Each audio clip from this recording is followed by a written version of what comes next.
Hello friends, welcome to my YouTube channel food लवर्सলৈ সকলোকে স্বাগতম জনালো। আজি এটি মাছৰ কণীৰ ৰেচিপি লৈ আহিছো। আশা কৰো আপোনালোকে ভিডিওটো সম্পূৰ্ণলৈকে চাব।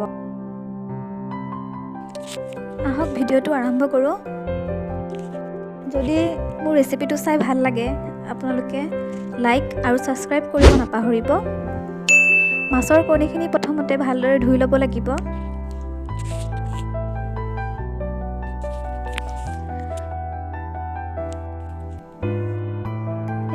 মাছৰ কণীখিনি ধুবলৈ ৰাখি থৈছো পানীত।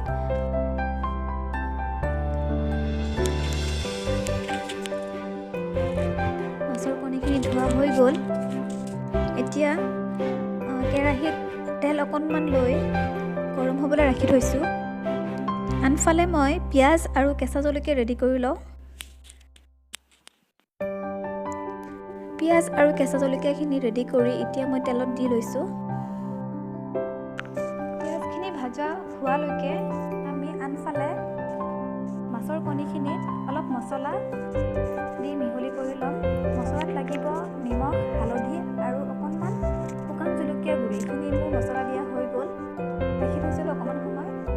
এতিয়া পিঁয়াজখিনি দেখিছে ৰংটো সলনি হৈ গ'ল আৰু অকণমান সিজা ভাৱটো হৈছে।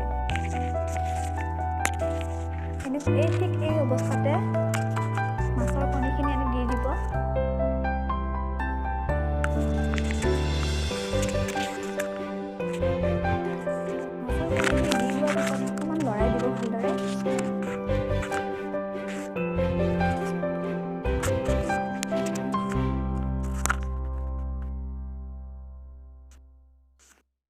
কণীখিনি যেতিয়া ভাজিব তেতিয়া গেছৰ ফ্লেমটো ল' ৰাখিব, নহ'লে মাছৰ কণীখিনি তেলত দিয়াৰ পিছতে চিটিকি গাত আহিব পাৰে।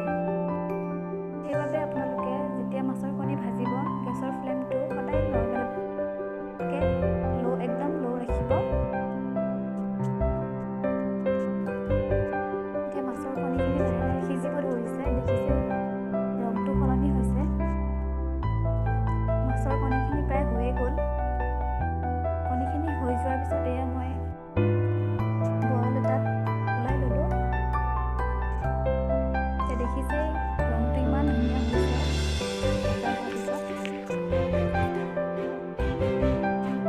মাছৰ কণীখিনি গৰমে গৰমে ভাতৰ লগত নহ'লে ৰুটি বা লুচিৰ লগত পৰিৱেশন কৰিব পাৰে।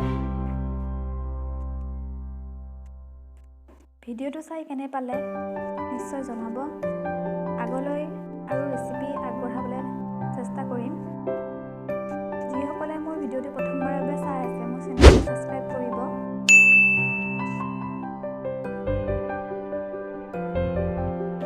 ভিডিঅ'টো শেষলৈকে চোৱাৰ বাবে ধন্যবাদ।